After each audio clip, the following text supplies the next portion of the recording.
Apostle Emmanuel A, Quaye, a missionary, a teacher of the Word, a transformational leader in the Church of Pentecost. For more than 2 decades, his journey has carried him across nations: Italy, Ukraine, Norway, Spain, answering the call of God with humility and devotion. He's a man of many graces, technical skill, theological depth, and unshakable leadership. Yet, behind the mantle lies a quiet walk with God, marked by sacrifice, humility, and relentless faith. In Italy, he became the first minister to pastor the PYWCS across the nation. In Ukraine, he pioneered 2 Indian assemblies and led the church through the fires of war. In Norway, he anchored a growing church, guided it through a global pandemic, and united the youth of Scandinavia in a historic camp. In Spain, he strengthened systems, rekindled the youth, expanded assemblies, and broke new ground in Andorra.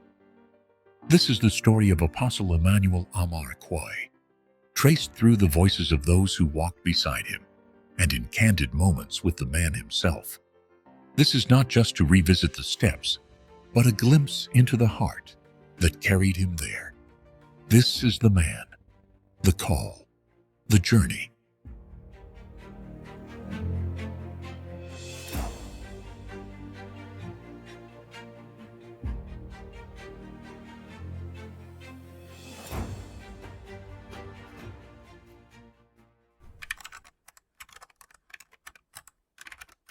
Apostle Emmanuel A, Quaye was born on May 8, 1960, in Accra, Ghana, to Elder Joshua Okoye Amar and Deaconess Sarah Aforkor Amar of Teshi, in the greater Accra region. Raised in a strong Christian home within the Church of Pentecost, his devotion to God was evident from an early age. In April 1977, he was baptized by immersion at Akroso, in the eastern region, a public declaration of a faith that would shape the rest of his life. Alongside his spiritual growth, Emmanuel pursued academic excellence. He studied mechanical engineering at Koforidua Technical Institute and Accra Polytechnic, where he earned multiple certifications from the City and Guilds of London Institute. But every great ministerial journey begins not with certificates or titles, but with a moment, a whisper from heaven that interrupts the ordinary. For Emmanuel, that moment happened in Italy. From the vibrant shores of Ghana, West Africa, to the historic streets of Italy in 1986, Emmanuel Quaye's journey began as many do, seeking opportunity and finding his place in a new land, where he worked by day as a subsectional head at CMEC Motors. Far from the land of his birth, in the midst of foreign streets, unfamiliar tongues, and new beginnings, the call of God came with unmistakable clarity. He was not merely being equipped for himself. He was being set apart for nations. From the heart of Europe, a missionary was being shaped, a man whose yes to God would echo across borders, reaching souls, raising leaders, and building churches in unfamiliar lands. This is where the mantle of ministry would first rest upon his shoulders, and the journey into full-time ministry would begin. If I'm Elder Clement,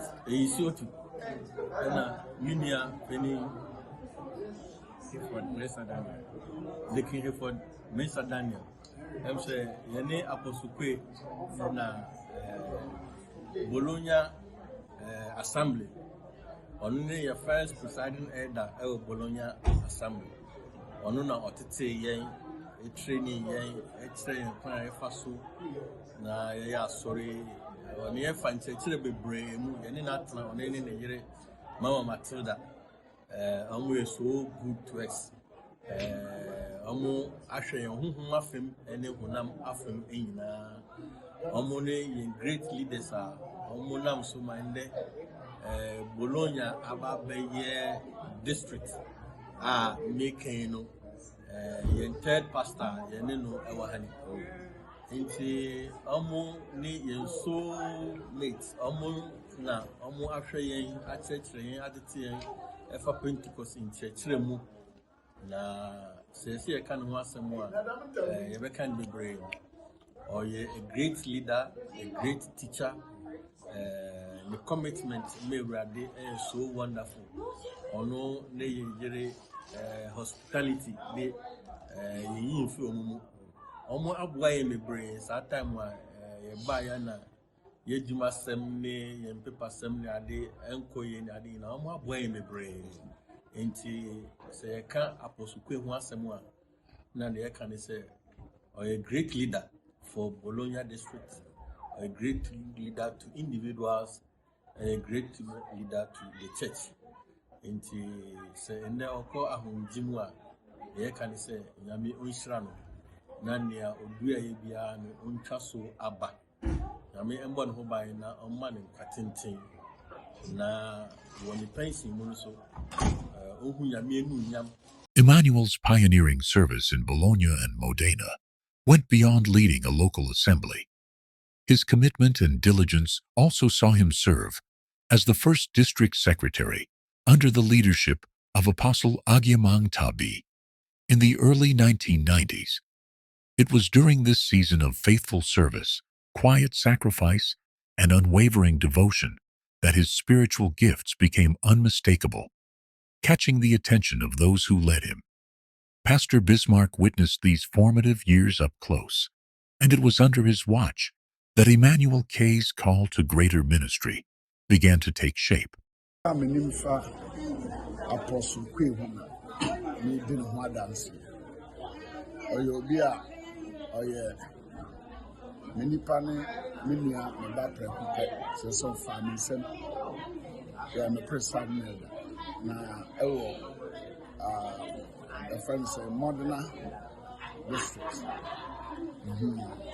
obey president of Modena Central na me man de ba ho obey president no kwase ni Central Assembly epijai na me hu bibi o no sa obi a nyam sam kakana oka but otumi organize and tutue ni bibia so aye kama hu nyam nsa e wo nso me mpobra ye mfre na so fidie kura no me dai mu no me hu se obedi sofo ama babaye apostle nti bra nyame na mpanyimfo so frɛ no a die nsabu so gya no kan actually obey apostle and In that same season in Italy, God was raising more than one vessel for his work.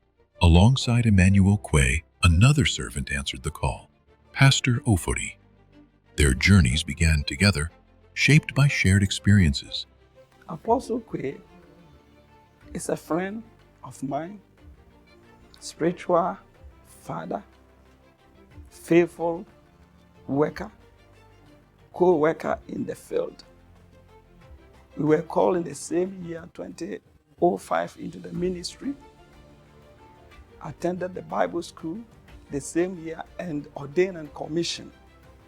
Apostle Quaye was stationed at Verona PIWC. He was the first minister to mind the district, and also a classmate called the same year into the ministry. And because of the hard work he performed, because a newly created district, by God's grace, Apostle broke the grounds. And also, newly to reach the members, he needs to drove long distance than any of the Italian ministers. And by so doing, God grant them grace. And also he encountered challenges, financial challenges, yet Apostle, with his hard work and persistence, he didn't give up. And by then, through the grace of God, he was able to expand the district And when he was transferred to Rome, he was succeeded with 2 ministers because the district grew. So they divided into 2. So 2 ministers came and mined the district. While on the Rome, he did marvelous work there. And through that, he was called into missions. And so, from the humble beginnings in Italy, through service, mentorship, and confirmation, the moment came for Emmanuel Quaye to step into the call God had placed on his life. In his own words, he recalls how it all began. The call of God upon my life was not by a drama, but by a quiet but persistent conviction that really grew stronger and stronger over the time. Even as early as my school days, I experienced many dramatic dreams and expressions. One of those things that came out was dreaming Apostle 1890 the late, and one Apostle SDO who was praying for me. And in that prayer, they said, I'm not only going to minister over here, but I'll be sent outside. And so this revelation really showed a deep sense of purpose within me. Later, we came to Italy, and this conviction of I may begin to grow and began to serve intensively. Although I have no formal title, but all that that this conviction was growing within me, and together with my wife Matilda, we even find ourselves to becoming part of the pioneer team that established the Modena Local Assembly, which now is the Modena area. It was during these days that as we render all these sacrifices and through prayer and devotion, we really heard this voice that I have called you, go and feed my sheep. And initially, fear and uncertainty fell into it, and I delayed this call for about 7 years. But gradually, this same grace of God made my adequacy adequate, and finally, we were able to accept the call. This came through when we continued to receive dreams, and even there was a prophecy, and even through our morning devotions, the conviction became clearer and clearer. So we finally surrendered. Then this act of obedience in Italy has now become a springboard for a divine journey across the In nation. 2005, Emmanuel was called into full-time ministry, serving in the Verona English and Italian district from 2006 to 2009. From 2009 to 2010, he ministered in the Rome district while also shepherding a distant flock in Ukraine. Emmanuel's calling was destined to cross borders and touch nations. In 2010, the call to missions became clear. It was time to leave familiar ground and step into the unfamiliar.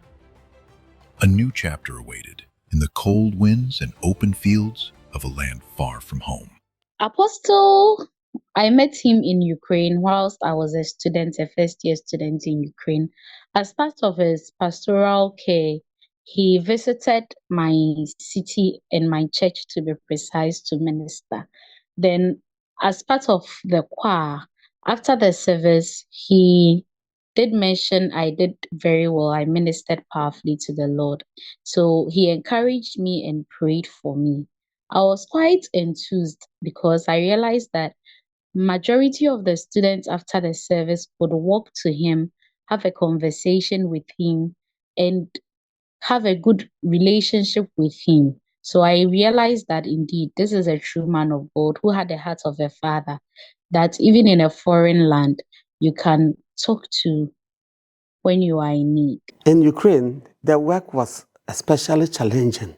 Actually, I arrived during the time of political tension and uncertainty. I remember the minister I was to take over from him has to leave within 3 days. So I was called to enter Ukraine under 48 hours order.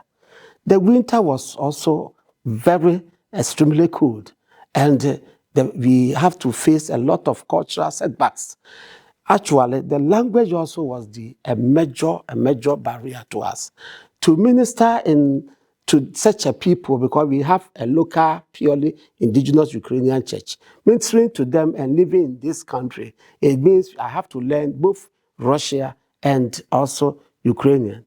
Most of my preaching and all things, I need an interpreter. If not, I cannot make it. I first met Apostle Emmanuel A Quaye in 2009 in Donetsk, Ukraine, whilst I was a student and also an elder of the Church of Pentecost. Apostle Quaye was a living testimony of resilience and prayerful dependence on God. The prayer life of Apostle Quaye is something that we admire every day, and it has become part of our lives as well.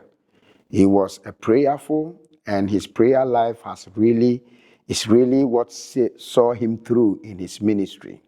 Indeed, when they came to Ukraine, it was to serve and to build the Church of God. Here, the mission field looked different, marked not by families and generations, but by students, young and searching, from many nations and cultures. The church in Ukraine was a gathering of diverse voices, languages, and stories, a mosaic of youth longing for direction. To build such a multicultural church required more than preaching. It demanded adaptability, fervent prayer, and the grace to connect deeply across barriers. Through faith, open hearts, and a life of prayer, what seemed fragile began to take root. From classrooms and dormitories to sanctuaries of worship, the seed of God's kingdom was planted in the soil of Ukraine. The ministry was also very diverse. We had a multicultural students from about 17 countries. Within it also, God granted the grace to build about 2 full-flag Indian assemblies. So leading such a culturally mixed group with limited resources, because they are all students, wasn't an easy affair. Also, cross-culturally, by God's grace, through the ministry of Daddy Quay, they were able to establish an Indian church in Chanifty, full of Indians. And you could see how they never discriminated amongst these nationals. Their love for the Ukrainians, their love for the Indians, their love for those people from Tanzania, Zimbabwe, Zambia, Gabon, Nigeria was beautiful to watch. And these people were never left out because they had the motherly and fatherly love. Their needs were their concerns, both spiritually, always praying for these people. Their physical needs, if people had financial shortages, they could count and fall upon them. During this period, we realized that their love for humanity was and is worth mentioning. He was a visionary leader. He was a leader who always had the interest in the youth, and he always want to impart the next generation. And his youth discipleship ministry is something we all admire. During his time, he implemented the National Youth Conference dubbed Impact, which sought to train and mentor the youth in the church for the next generation. So we can say that his spiritual life, aside the main church, he also has a priority, or he prioritized the youth, that his ministry will impact the life of the youth so that the next generation, the church will be able to move on. It was during his years of service in Ukraine that the unthinkable happened. The Russia-Ukraine War of 2014. Suddenly, ministry was no longer about preaching and shepherding. It became about survival. In a time of uncertainty, when sirens, fear, and displacement threatened to scatter the flock, the church itself stood at risk of being shaken. How do you plant the word of God when the ground itself trembles? And how do you keep faith alive when war seeks to silence hope? In those days, leadership required more than vision. It required courage. By God's grace, Apostle Quaye stood as both shepherd and shield, ensuring not only that the gospel was preached, but that lives were protected and the people remained under safety. In the midst of war, the church found its balance, not in the absence of trouble, but in the presence of God. One of the hardest times we ever came across was during this Russia-Ukraine war. Our greatest concern was keeping the church united and spiritually strong during this crisis. But in all, the grace of God proved faithful, and He was able to carry us through from one phase to another. So Ukraine isn't an easy mission field. As a deaconess ordained during Apostle Quaye's period, I can boldly say that it's not an easy mission field at all. Now, during the war in 2014, February to be precise, there were challenges, especially with students in the war zone. I mean, all the students in other zones had the fear of the war invading not only the east but to the west as well. So some of the challenges were fear and anxiety and disruption of church and even church services. But during this period, Apostle Quaye handled this very well, like a good father, in that he encouraged us to pray. Where we had the prayer 360 chain, we prayed from 11 p.m. to 12 a.m. every midnight, just to trust in the intervention of God during the war. And also physically, he made sure that he relocated all those in the war-torn zone to the west, a place of safety. And he made sure that everyone had left before he and his wife finally moved in to join them. I realized that during that period, people who lacked clothing, food, and all that, they provided. Even people having to change their schools, they were so much involved in that, because right now they had to get all their transcripts, help students get all their transcripts, help them pay some of the fees, because those who couldn't even pay, he had to help them pay some of the fees. So amidst all these struggles during the 2014 Russian war in February, Apostle Quaye showed, and Mama Quaye, both of them worked so hard together, showed so much resilience, encouraged us in God and to have hope that with him all things are possible, and provided our needs physically, spiritually, and emotionally.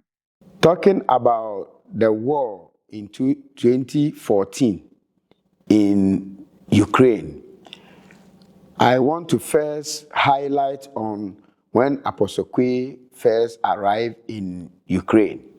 He came to inherit 3 churches, 3 assemblies of the Church of Pentecost, and immediately he assumed office, he planted 2 more churches, making it 5 in that time.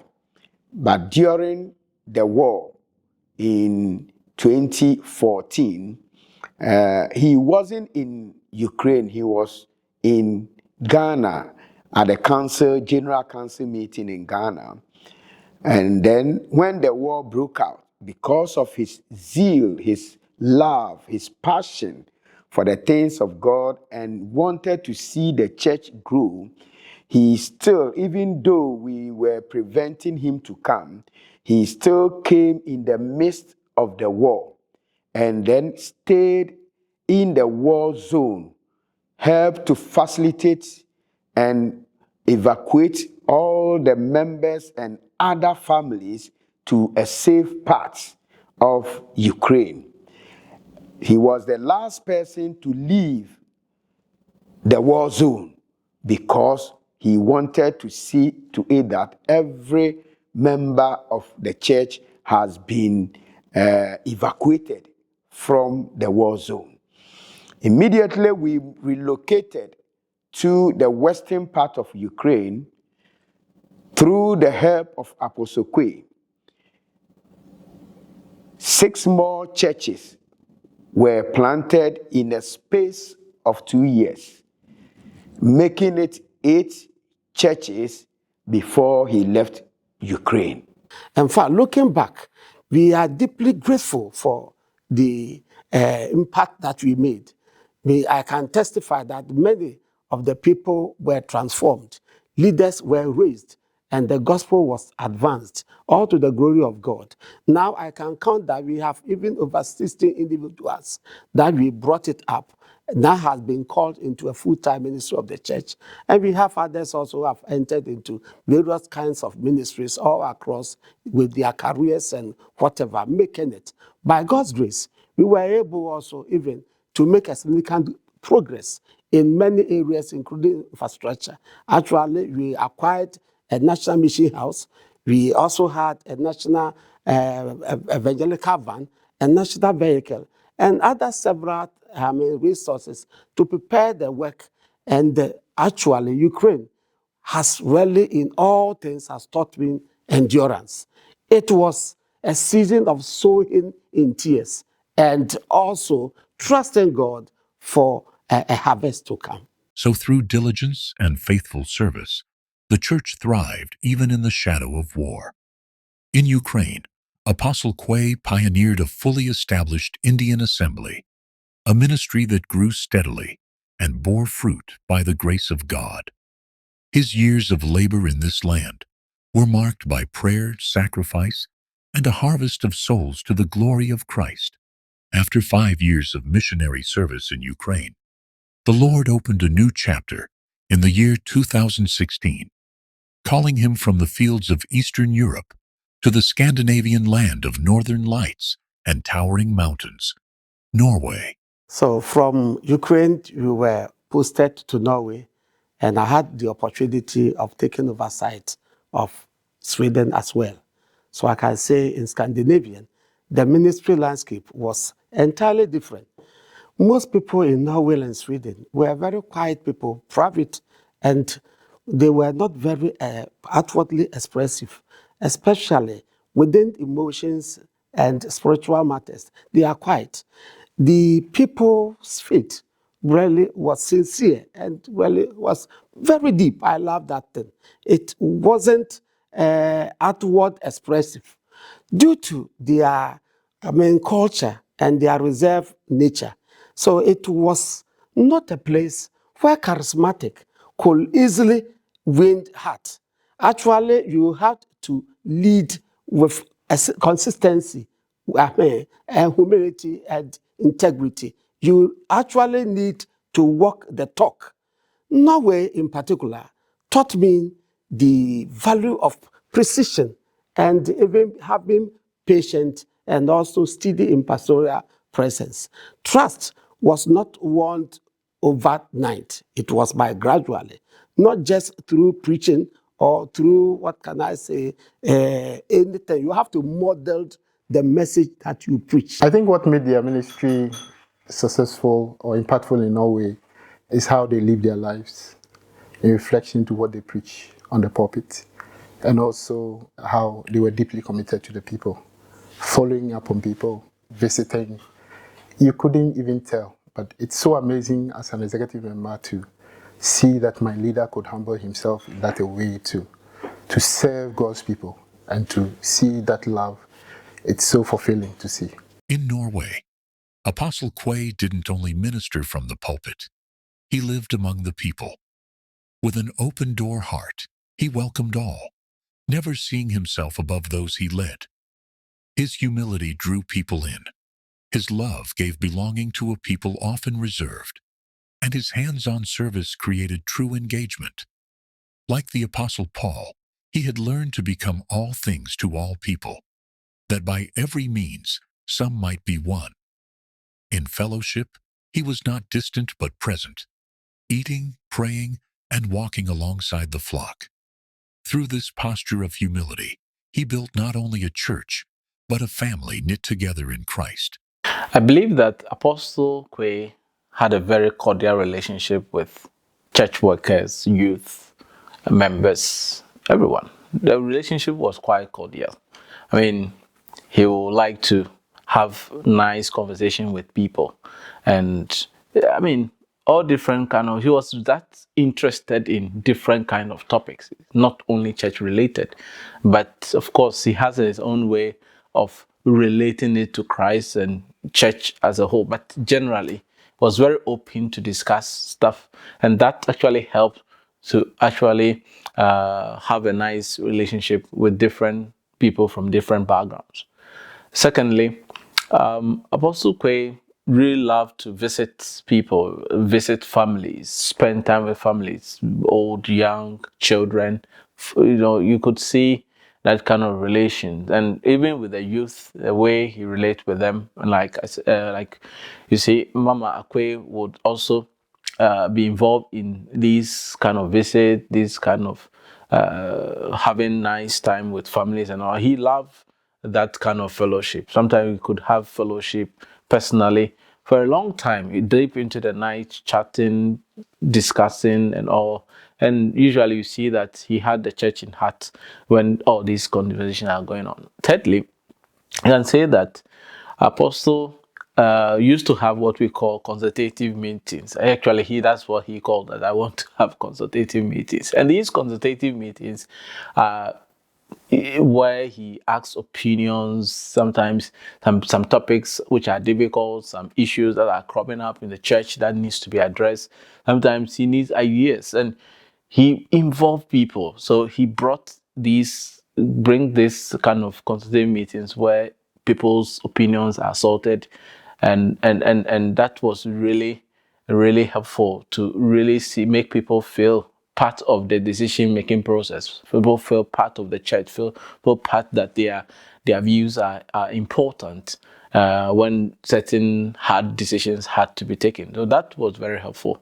And fourthly, I would say that on individual level, sometimes you even call individuals, talk to them, ask them questions, and you can see that he's not just interested in just you talking, but he goes ahead to implement them for you to really feel that your view was not just aired but also implemented in most instances. So I will say that the relationship with these sort of group was very cordial and all, making it a very good relationship with the youth and young and families and all. Yeah, in terms of his relation with members, I mean, it actually says it all. When I remember when we were farewelling Apostle Quaye, you could tell the impact that he had in the life of the members. I'll just take the congregation to start with before I even come to the leaders. He's been to the people, the ones that I have actually seen, the ones that I have spoken with. He's been one whom they have looked up to with the highest admiration that I have seen of anyone. He relates with you as if you are just like him. He comes down to your level, however level that you are. He identifies with your issues and is able to speak to you from a heart of compassion. So to members, he's raised the entire church to follow what it really means to follow Christ. He's been a very, very the best of examples that I would say I've seen for a long time. So Apostle Quaye, to the members, it's been complete nurturing, complete father. When we say pastoral care, he's been one of the best examples that you can find. In terms of leaders, I remember he actually is the one that brought us into ministry by the power and the wisdom that God gave him. And from how he started training us, through how we are supposed to lead in ministry, through meetings, through administration. When something happens and it doesn't go the right way, how he corrects you, you don't get it as often. So his style has been very, very unique. So to leaders, we can see an example of a man that we all want to aspire to be. I got to know Apostle Quaye I believe 2020. And over a short period I've known Apostle Quaye, I came to realize that this man is very special in his own way, in the sense that he's never too big to accept a wrongdoing. Okay. Personally, I was surprised to see such an apostle going so down to listen to ordinary people like me, for instance, because many a time when he says something and then you tap his shoulder and say, Apostle, ask for this. Oh, then immediately he comes back and then he says, so I probably could have done better. And what is so surprising is that he doesn't even waste a minute. He will just pick out the phone, call, and try to straighten things up. And when you advise him, he will never think that you are not his type or not his co-equal, as somebody will say. He will just look at you, listen, and then he will ask one question. Elder, what do you think I should do? And when you advise him, he will do just that. And before you know, there is peace everywhere. So over the time when I came to know this man, I cannot recall a single day that he had problem with some of the members. And he was always at the church premises, meeting church members, talking to them, listening to their problems, and assisting them to have solutions. For me, it was one thing I will never forget about this man. Not many people will have that passion to bring people to God in such a manner the way Apostle used to do. Norway was more than a new mission field. It was a fresh beginning for the church. Here, Apostle Quaye poured into the youth, raising leaders and local pastors. He built an inclusive ministry, giving young men and women opportunities to serve, involving them in the work of the kingdom and affirming their voice. Where others saw inexperience, he saw potential.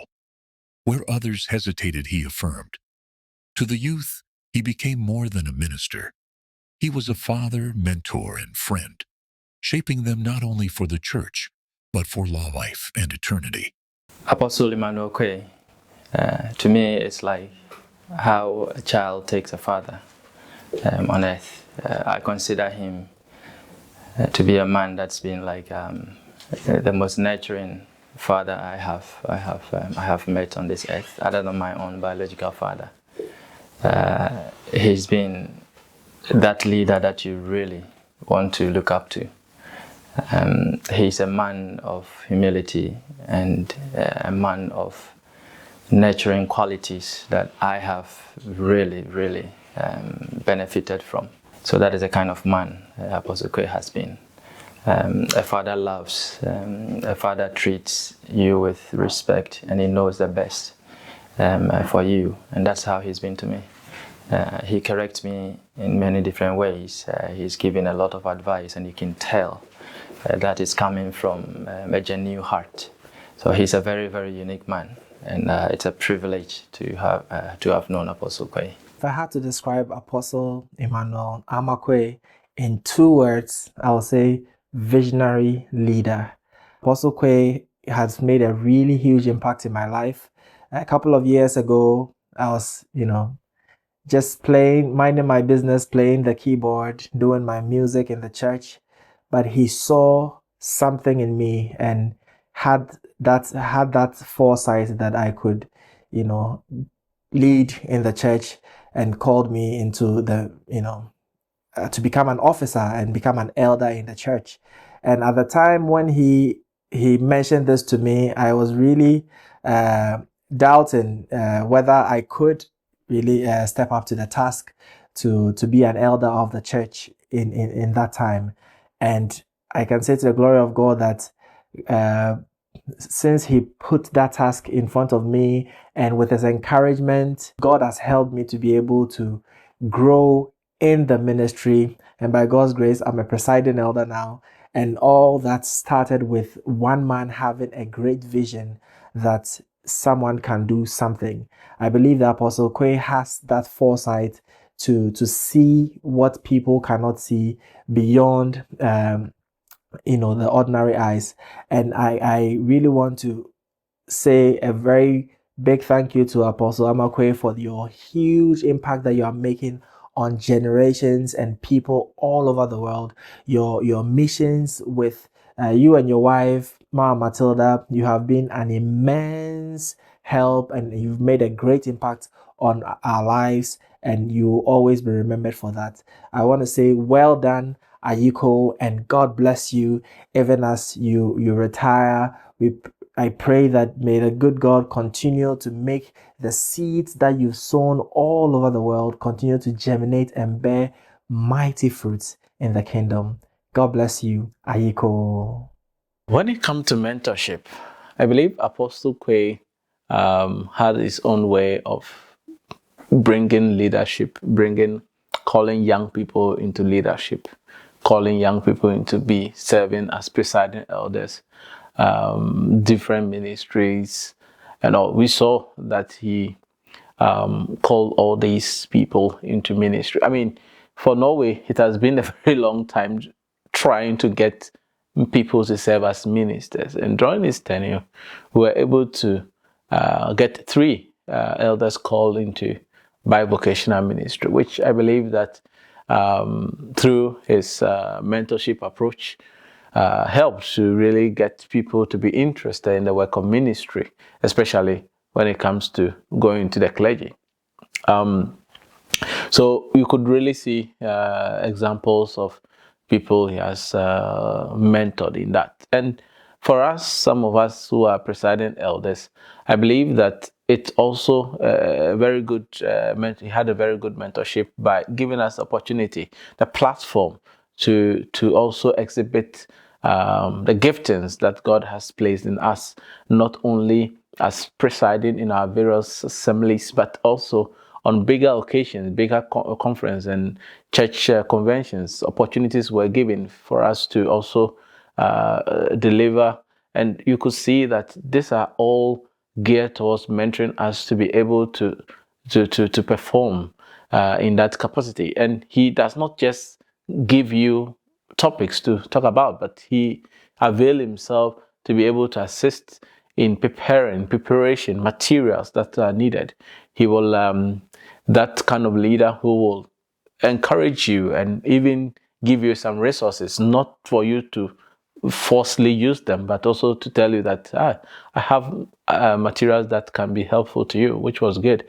And then thirdly, I can also say that Apostle also led by example, leadership by example. In fact, if you look at his sermons, he actually put in more effort to prepare. So if he has given you opportunity to preach, you know that you have to only better up so that you don't fall behind. So that was a very good mentorship example by leading by example.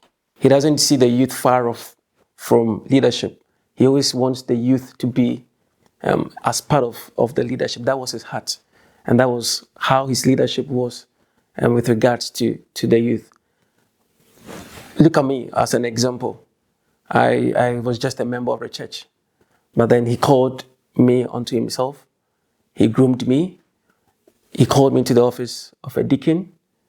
About a couple of months afterwards, I was called into the office of an elder, national youth leader. And before he left Norway, after his ministry, I was called into the office of a bivocational minister. In Norway, Apostle Quaye served not only as a minister, but as a visionary leader.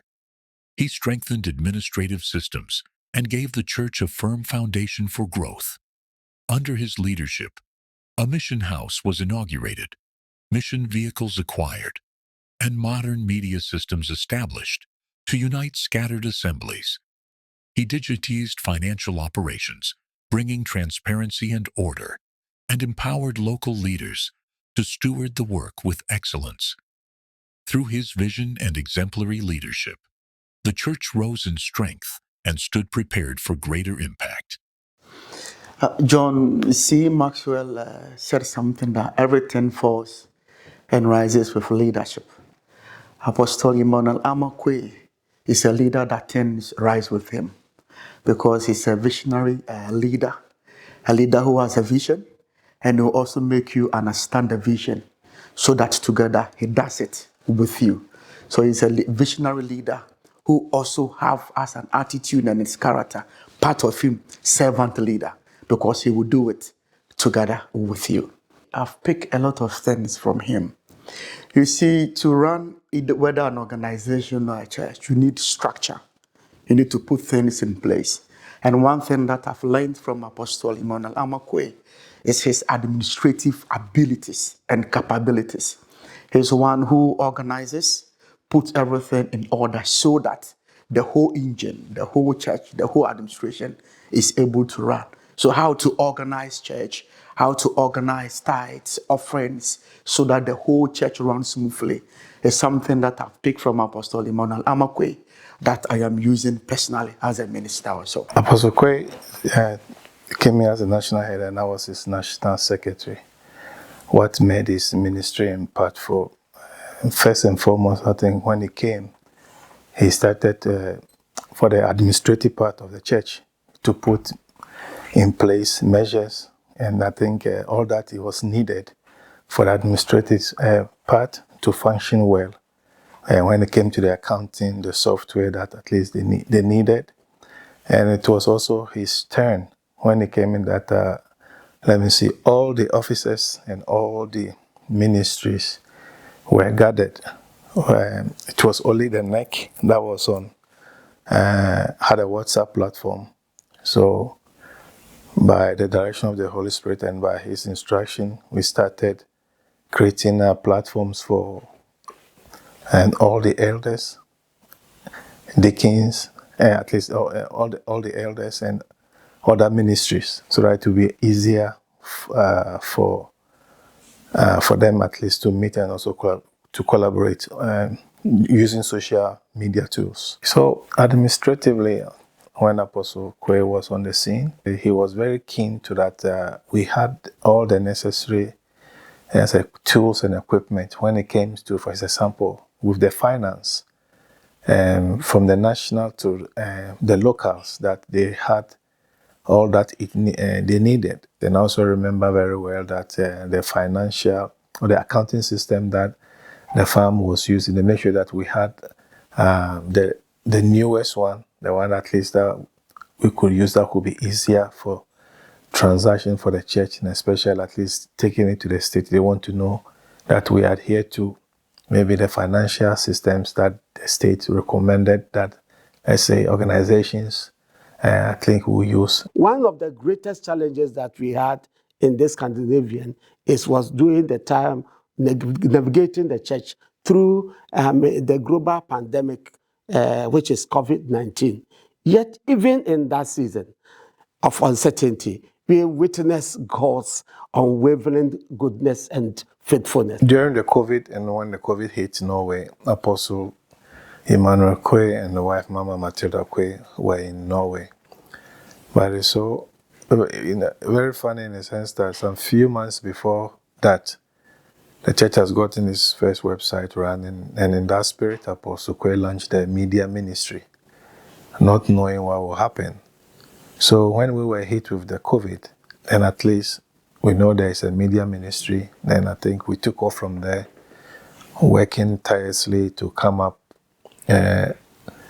with the best solutions that we can for the church. So about the launching of the media ministry and how it's contributed to the development of the church, I would say that the launching of the media ministry had a positive effect on the development of the church. When we talk church development, there are various factors we can consider. We can think about the growth and transformation of members. We can think about how it attracts outsiders to the church.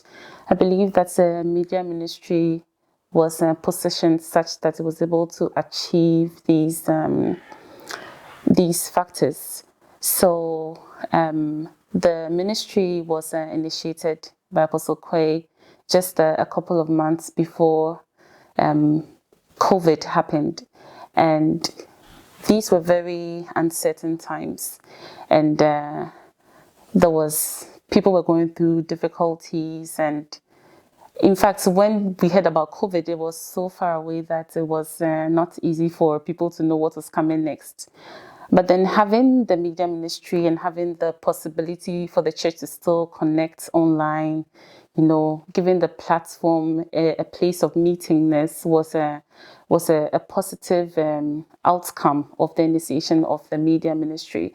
So in hindsight, we can think that maybe in Apostle Quaye's plan was to put the church out there for people to hear about the church and people who hadn't been saved to hear about Jesus. But in actual fact, I think that the biggest beneficiaries were the church members. We were able to continue to connect to each other. We were able to feel safe in a seemingly unsafe world. So I think that the church's development was positively impacted. The members were able to still grow, hear the word of God. And even internal, we can think about the various districts, the various assemblies, and how we kind of got to know each other online, So that was a good outcome. And Apostle Quaye worked with a sense of urgency, So even before COVID struck, he was very keen on getting the ministry up and running. And I want to believe it. Of course, no one knew that COVID was going to happen, but in the end, you can just appreciate that he was a visionary and he was very pragmatic, and he wanted to get things that he started running. And so while other churches may have suffered, where other churches did not stand the test of the time, I would say that the church was even more vibrant during those times. Indeed, the pandemic came like a storm, shaking the very foundations of life and church. Yet in the midst of uncertainty, Apostle Quaye stood firm. With wisdom and courage, he organized the church and leveraged the media ministry he had pioneered to keep the flock connected. It was a season that demanded swift adjustment and careful leadership, balancing safety with spiritual nourishment. Through it all, the people were fed with the word, remained united in fellowship, and the church emerged even more resilient.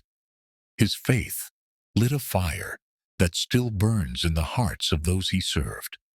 By the time his work in Norway drew to a close, the church stood stronger, structured, and full of leaders prepared to carry the mission forward. And so, in late 2021, the call of God beckoned once more. It was time for Apostle Quaye to take up a new mantle of service, this time in Spain. Now, from Norway, we continued our missionary journey to Spain. And in Spain, the composition and the scale of the church were unlike anything we have previously experienced. Actually, the nation was organized into about 41 assemblies across 9 districts in 2 areas. All that I want to say is that far larger and more complex than what we have experienced in Norway and others, as compared to that of Norway of 2 districts with 7 assemblies. Yema Osmafo Quaye Akwaba was September 2021. Na amena dom na asole no eguso a ekoso. Na 2021 mu a yemra na COVID. Esia samre no mu na COVID eko efiri oman anase efiri wiase nkakra na Osmafo eba. Enti na ahokeka na ewo hodada ye de bompa ye de ya asole no. Ehunu se COVID ni nti na ama aniema asesa. Ni se akwanya nimu a okra utimpie. Nti na ama asole no ahoden wo local level ni nyina akofo. Na afi nyame nam Osmafo so ebai no na esese ono nso hu kwan fofora. Nyame nam ne so ebema nkanyan etumi aba asole no. Eni nti ehu se Osmafo esesa aniema wo ye mpai bokwan no so. Ni se na eto asomu se ye bompa ye bosumi miensa bia every 3 months. Na enam se ne se nkanyan foforo eba na asɔre no fa ne ntoma pa afira sɛ ne na ɛte nti ɔsomafoɔ sesan no de ba every month nti nyame de botae bi anaasɛ team to Apostle Quaye akoma so a na ɛyɛ sɛ yɛso adaeɛ foforɔ anaasɛ dream again na ɛyɛ powerful team a adɔfo no sɛ yɛde di dwuma wɔ yɛn local level anaasɛ ɔman no mu a na tum sɛ de nkanyan ɛba ɛno nti ɛboae ɛma yɛn nyinaa yɛhunu sɛ yɛso adaeɛ foforɔ ɛno nti ɛhyɛ yɛn nyinaa nkran na afei nso so ɛnam sɛ ne botaeɛ no yɛso adaeɛ foforɔ deɛ nanso nyɛ nipa nyinaa na ɛde wɔn ho agyim ɛnyɛ nipa nyinaa na atumi anya nkanya no sɛ ne na ɛteɛ no nti na ɛsɛ sɛ ɔno ankasa ɛde ne ho agyi dwumadie no ɛno nti covid no nkɔ nwie deɛ nanso wɔ hɔ a na ɔsomafoɔ afrɛ sɛ ahyehyɛ sɛ meba ne mu abɛdi dwuma anaasɛ me ne mu abɛyɛ program ɛno nti ɔno a ɛba district no na yɛhyiam de mpaebɔ ne ahokeka na bi wɔ nkora mpo a ɔbɛkɔ aba no wotumi sɛ na ɔyare covid akye no bi kora wotumi sɛ mask ɛhyɛ n'ano na afei yɛde ɛdi dwuma no ɛno nti ɔno a de ne ho agye mu bi sɛ ɛbɛyɛ a n'ani so ade hunu a nyame de ne ba ɔman mu no ɛbɛtumi awie pɛyɛ na ɛno akyi bio no adeɛ baako a ɔsomafoɔ ɛyɛ a mega half night na yɛyɛ no every 3 months no ɔbɛsesa no hunu sɛ sɛneɛ nnipa no bi ate ada nnipa no bi akɔ wɔ n'akyi no ɛsɛ sɛ yɛmpaebɔ mu yɛ den ɛno nti every month biara no na yɛhyia ɛbɔ mpaeɛ na mpo ansa na basome no mpaebɔ no ɛbɛba so Friday the whole nation no na asɔfo no nyinaa ɛhyia mu na afei yɛabɔ mpaeɛ ama dwumadie no ɛne asɔre mu no nyinaa adɔfo no sɛ na yɛhwɛ sɛ ɔno a ɔdi kan ahokeka a wɔnya ɛne saa ɛberɛ no mu nneɛma anyɛ smooth na nso ɔde ne ho agye mu a na ɛhyɛ asɔfo no nyinaa nkuran nti ɛboa yɛ ma yɛn nyinaa nso so yɛhwɛ ne yɛpanyini no ɛyɛ no a ma yɛn nso so yɛyere yɛn ho ɛwɔ yɛn district level ɛde boa dwumadie no nti nyame nam ne so ama asɔre no atumi afa ne ntoma pa afira ɛwɔ berɛ a covid antumi anka nyame asɔre anhyɛ ɛno na ama yɛhunu no ɛnɛ. Another major task was an urgent need also to establish a robust media system so that since the nation was so wide, we could reach both the near and the far swiftly. Another also was the pressing need to build a very strong future-proof administrative and financial structures for the national church. I think it is safe to say that before the arrival of Apostle Quaye and Mama Matilda, there was no media ministry existent in our church. And I think to an extent, I don't sometimes want to blame our previous leadership so much because the need was not that clear until the pandemic hit. So Apostle Quaye came and established this media ministry that we are seeing in the church. And I think that has been a spectacle for everybody. People have appreciated how we have used the media to make sure that our services reach everybody in the nation. Before his arrival as a church, we could only boast of a domain to a website that was very non-functional and one camera, that was it. But now we can boast of a media set which is up to standard. So he came in and brought in people to come and train the young ones who were ready to learn. And we have carried this mission along, building the church website, setting up social media handles for on all platforms for the church, getting all the gadgets that we need for standard media, streaming of services, photography, videography, the PowerPoint presentations that we see, graphic designing and graphic designing tools, everything with audio visuals. We have captured this. As a national deacon, I made the head of the finance COP Spain. Na bra na me aduma ya papa ene ma bedru 2021 September no. Na asori sikasem form papa sanse afa na ye free covid kuma ya penti na enema form. Di papa enso ebeto so saa no ode nhyehyeye eso so ebai sebe ya ebetimi afri sa situation no. na saa mmere mu na account a national na wɔ nankasa na mmiɛnsa district no one bi na ɔwɔ bi but ɔde hyɛ ba sɛ ebetumi bi account ɛdɔɔso ɛwɔ national mu na afei district no so obiara nso atumi bi account na Lucas na so no ebi nso so atumi abie sɛbɛyɛ a ɛbɛma asɔre no nso so yɛntotoe wɔ sikasɛm mu nso no atumi akɔ nkan ɛnam sɛ ɔhwɛm a saa nneɛma no nyinaa kɔɔ so nti no ɔbaeɛ no na yɛwɔ asɔredan baako a yɛatɔ ɛwɔ Barcelona ana yɛwɔ mission house baako nso a yɛatɔ ɛwɔ Zaragoza na ɛnam totoeɛ pa a ɔbɛtotoeɛ nti no yam so yɛ n'adom ɛma yɛtɔ ɛdan baako nso so ɛwɔ asɔredan baako nso so ɛwɔ Tarragona na ne nyinaa mu no ɔno ara na fam deɛ a ɔde boayɛ ɛwɔ sikasɛm mu ɛna ɔsan nso so ɛsrɛ support so from missions office ɛwɔ Ghana ne nyinaa mu ɛna ka bom ama ɛtumi tɔɔ saa asɔredan no ɛno akyi nso so ɔhwɛ sɛ asɔre no sie no bɛkɔ nkan no nti no ɔbɛtɔ media equipment na ɛtumi aboa ma asɔre no sɛmpaka no atrɛ nti no Barcelona, Matore, Zaragoza and big district no hwɛ sɛ saa asɔre na ɔmo so nyina no betumi atɔ media equipment no any sound we na atimi ama asɔre no akɔ nkan na ampa nso so ɔmo nyina nso anya bibia so etimi akɔ so kama ɛno akyi no wahwɛ nso so sɛ district mmiɛnsa Gran Canaria district, Mallorca district ɛna Madrid area ayɛsɛ district no so nyame adom watimi afrefie ɛna ɔmo adi nsawoso ama ɔmo abɔ esika akra ma yɛde atɔ cars ama saa district no nyinaa a ɔmo rane ama asɔre no ɛsie no ɛkɔ nkan na ɔhwɛ hyehyɛ pa a ɔde ato na kwan mu wɔ asɔre sikasɛm ti a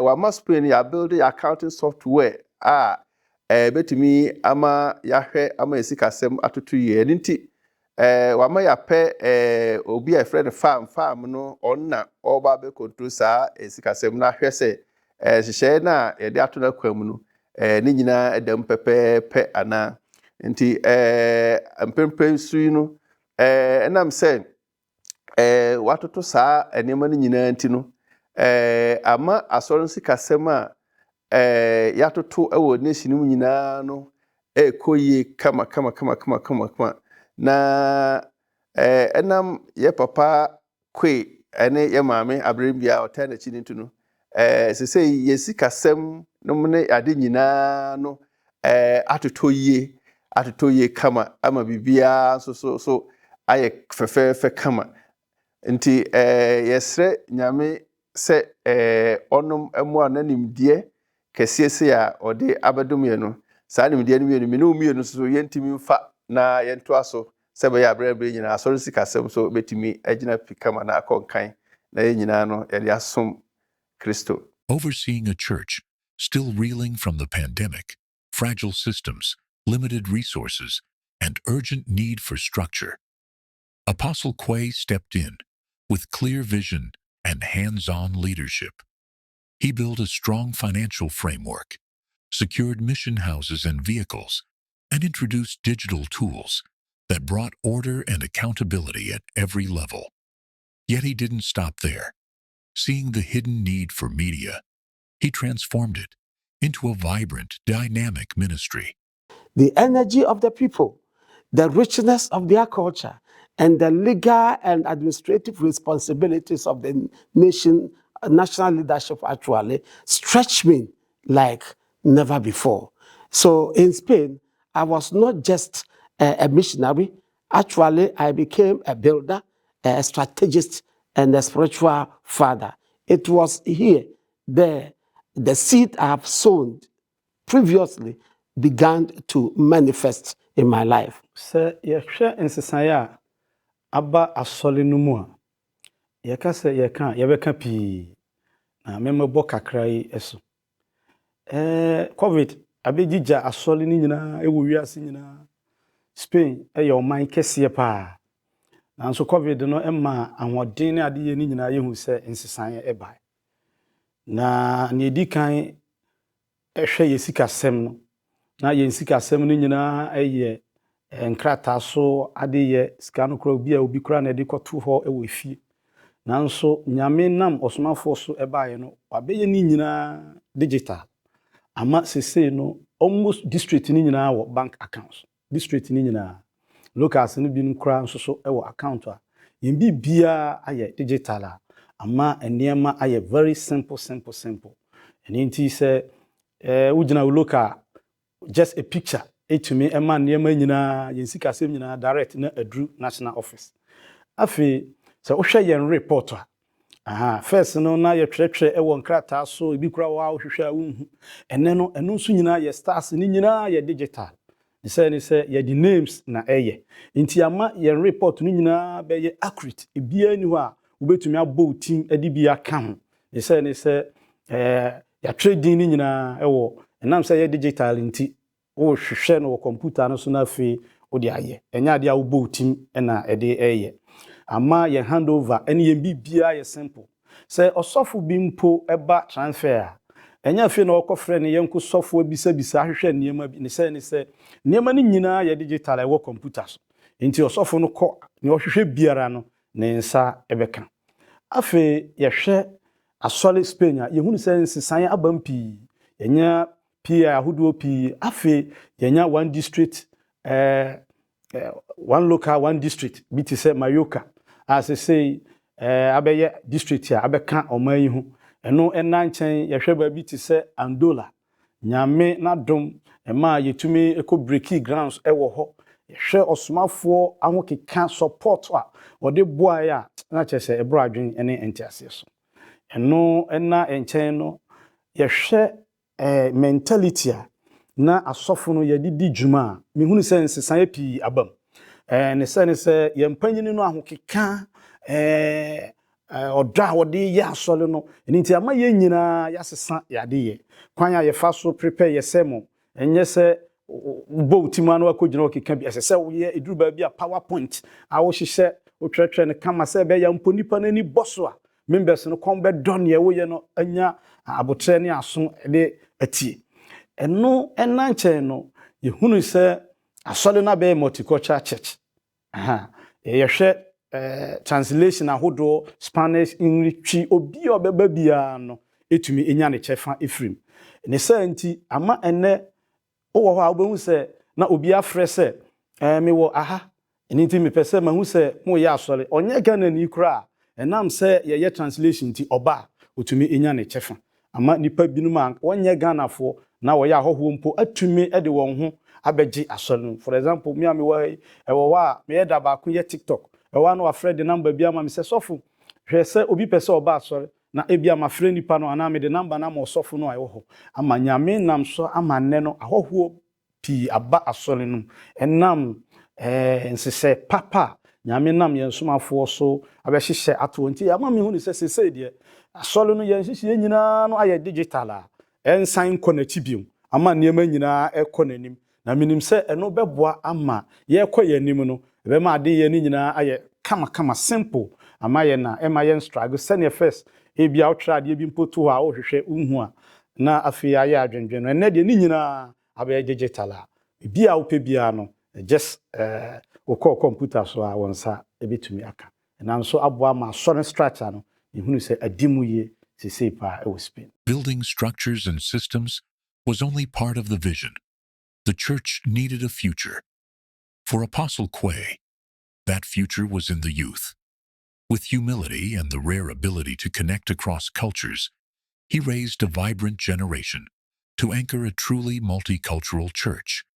Even with limited resources, he pioneered youth camps that became platforms of impartation, equipping young men and women and unleashing them into their spheres of influence for lasting impact. Youth. And then the chairman Becca said the big one. And then ye asem kese pa ne se na ya try prahudo pii se Spain ye be call youth camp. Nanso ye ntumi. Nyame nam ye nsomafo so ebae no. Adofnum yakọ miensa. Eno nti aboa ama youth no nyina e de won ho agye aso no ye youth camp a ye ba first one. Ne ye hu ni se na ye nim se ye wade kese bi wo ye nsole no. Ye kọ ye no youth no nyina se revival bi aba wo mu. dwumadi ahodo a wɔyɛ nti ama yɛhu sɛ asɔre no ɛwɔ daakye yɛnyufo no nyinaa de wɔn agyim a wɔboa ma asɔre no ɛkɔ so sese ɛno ɛna nkyɛn no yufo no nyame nam ɔsomafoɔ yɛ so ma yɛhu sɛ yɛde wɔn ɛba adwuma no nyɛ sɛ wɔyɛ spectators na mmom ɛsɛ sɛ wɔbɛka asɔre no ho ɛno nti yɛnade yɛ wɔ yɛ local level no yɛde youth no abobam yɛ counting sheet ne fele ɛne dwumadi a yɛdi ne wɔ locals no nyinaa youth no nyinaa ɛwɔ bibia bɛyɛ yɛ secretary ama locals no a aboa ama yɛhunu sɛ youth no ɛdi dwuma kɛse ɛnam saa yɛn so ama sɛ yɛnya PIP ɛwɔ ɔman mu bi te sɛ Big Zaragoza Madrid and then ɛne locals no bi a aka yɛhu sɛ nyame ama sɛ no asɔre affairs na yɛ mpanyinfoɔ nko ano sɛ no yɛnya PIP ɛwɔ mu a aboa ma Spain asɔre no yɛhunu sɛ yɛwɔ anisuade hu no asɔre no ɛwɔ daakye ne sɛ no sɛ ɔhwɛ mmerante ne mmaayewa no a sɛ afe no mpo ɛbɛhyia no yɛka sɛ youth camp no yɛnkwa na wɔn boafu ne sɛ ne sɛ wɔn ani agye ho ɛyɛ wɔn akɔnɔ sɛ abere ne abere nyinaa no nka wɔbɛtumi ahyia na wɔn nso wɔatumi adi dwumade ahyɛ Awurade din anim. So in February 2020, I would say the Church of Pentecost Youth Ministry in Spain, together with the Pensa, experienced a rebirth. That's how I call it. At that time, we were lucky to have hosted the Pensa Euroblock lunch. And that brought a new kind of energy into the church because we brought all the vibrant youth, including myself, to this program. And I would say our capacities were built because we learned from the experiences from our colleagues from across Europe and the US on how they are shaping their youth ministries, and we were ready to go out there and help implement these things in what will have been the new youth ministry for our church in Spain. Unfortunately, if you remember the dates, COVID-19 hit, the lockdowns came, and church in general went slow. So I think when Apostle Quaye came, we were at our very least level as youth ministry. We were very, very down, and we needed some kind of rekindlement to lift us back to where we were supposed to be. And I think they did the work phenomenally. And one thing that I would say is that there was some pain with most of our youth members because there have been several years of disappointment in trying to organize a youth camp. And this was big for many of our youth members. And since Apostle Quaye came, we were able to do this consistently with speakers across topics who have really helped us generally as youth ministry. And it's not just about youth camp, but these youth camps in turn also made our youth more vibrant. Like they were more equipped to take up like leadership positions, be more bold to lead praises, to lead worship, to preach, to spread the word of God. And I would say that is the most important thing that happened to the church as far as the youth ministry is concerned. I mean, we can talk about camp, we can talk about how active they are, but I feel like that fire in them was lit one more time. And then it's evidenced by the establishment of new PIWCs. The Barcelona PIWC was birthed, the Zaragoza PIWC was birthed. We had a major restructuring of the Madrid PIWC, helping them to become more independent. And that was not the case previously. So yes, for the youth ministry, these are some of the key things that happened. There has been a major transformation generally. So, yɛhwɛ kwan a ɔsomafoɔ ɛfa so ɛdi ne dwuma anaasɛ wɔapproach ne leadership ɛwɔ Spain a adɔfo no yɛhu sɛ ɛyɛ sonko koraa. Yɛsɛ ne sɛ ɔma asɔfo no nyinaa akwanya a yɛbɛtumi ɛde aboa ama adwumadie no akɔ so. Ɛnyɛ sɛ bi a me na meyɛ ɔsomafoɔ nti manya m'adwuma na meyɛ. Na mmom ɔbɔ mmɔden sɛ yɛn a yɛhyɛ n'ase asɔfo a yɛwɔ n'ase no nyinaa yɛn nso yɛbɛsua adeɛ a ɛbɛboa asɔre no ne yɛn daakye mpo. Ebi te sɛ ɛkɔba sɛ yɛbɛyɛ Christmas anaasɛ yɛdi dwuma kɛseɛ bi a nyame de botaeɛ no to n'akoma so a ɔkyekyɛ ma asɔfo no nyinaa na ɛno boa yɛn ɛma yɛkɔyɛ research ɛma asɔfo no nyinaa kɔsua adeɛ. Ɛnyɛ sɛ wokɔtwerɛtwerɛ nea wopɛ biara de abɛto hɔ. Na mpo sɛ yɛhyia na nea wode bɛba no anru sɛnea ɛsɛ sɛ nka ɛkɔ no a wɔne yɛn nyinaa yɛ mpɛnsɛmpɛnsɛmu asɔfo no nyinaa kyerɛ wɔn adwen ɛma afei mmoa bi a ɛsɛ sɛ wɔde boa no wɔde ɛboa afei ɔsomafoɔ ɛbɔ mmɔden sɛ ɔbɛfrɛ wo ahwɛ sɛnea wo dwumadie a wodi no ɛteɛ ebi te sɛ yɛn speakers plan ansa na bɔsome no bɛkɔ na wie no na ɔno ɔsomafoɔ no de n'atɛre aba nti ɛsɛ sɛ ɔsɔfo biara woyɛ wo nso so deɛ ɛde ba ma ɛde te na afei watumi de deɛ adi dwuma nti ɛboa yɛn ma yɛsua adeɛ ɛboa yɛn ma yɛyɛ adwuma abere ne abere nyinaa. By God's grace, we were able to raise new generation leaders with even the youth emerging as a very strong, I can say that emerging as one of the most vibrant and impactful arm of the church. We also acquired a historic place of worship, and we also continue to expand the church both by our vision and capacity. In all this also, by His grace, we also invested in the cutting-edge media equipment. And also beyond that, during our time, the number of assemblies increased from 41 to 45, and also the district from 9 to 10. And most notably, we were also able to extremely take the gospel to another nation, Andorra, making a significant ministerial breakthrough. This is the story of a man whose obedience to the call of God carried him across continents, cultures, and climates.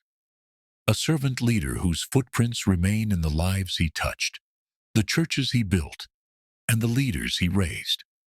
From the streets of Italy to the heart of Spain, the ministry of Apostle Emmanuel A.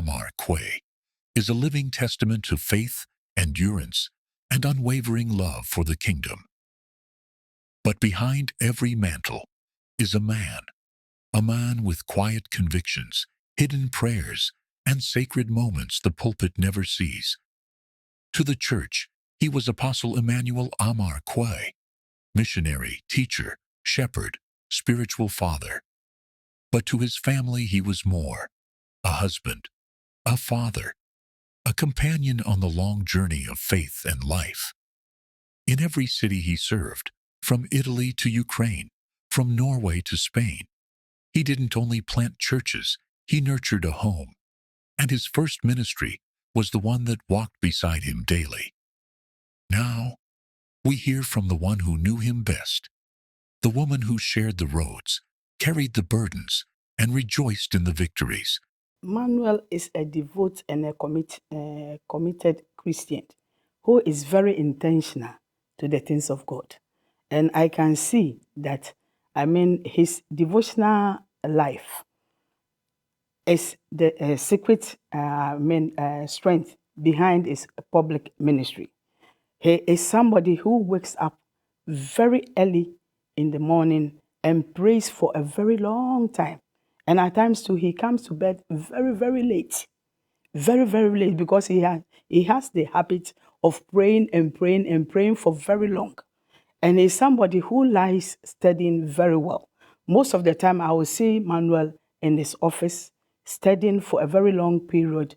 Meditating, praying, and doing all sorts of these things. So his spiritual life is very, very sound. And that inspires me most. As for his devotional life, don't go there. He doesn't compromise anything with his personal devotional life. And that is what I love of Manuel very, very well. Somebody who is very, spiritually sound. Let me put it that way. Spiritually sound. So when you are working with him and you are somebody who is lazy in, the ministry activities, you will never like him, because laziness is out of his vocabulary. In ministry, I learned early that without a strong walk with God, ministry would really drain me.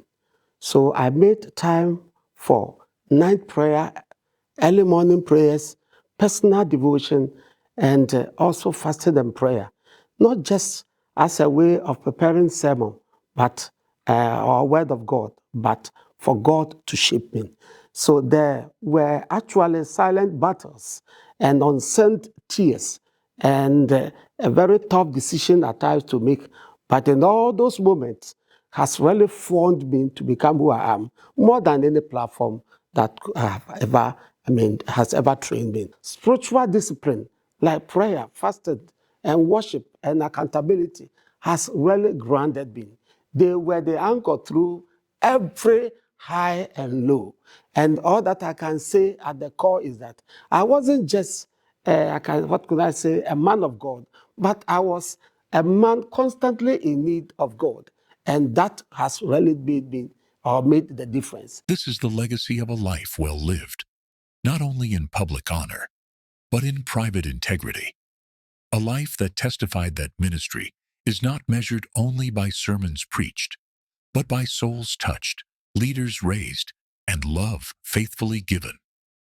From Italy to Ukraine, from Norway to Spain, his footprints are etched in nations, but his greatest testimony is written in hearts. The story of Apostle Emmanuel A Quaye is not merely the story of a minister.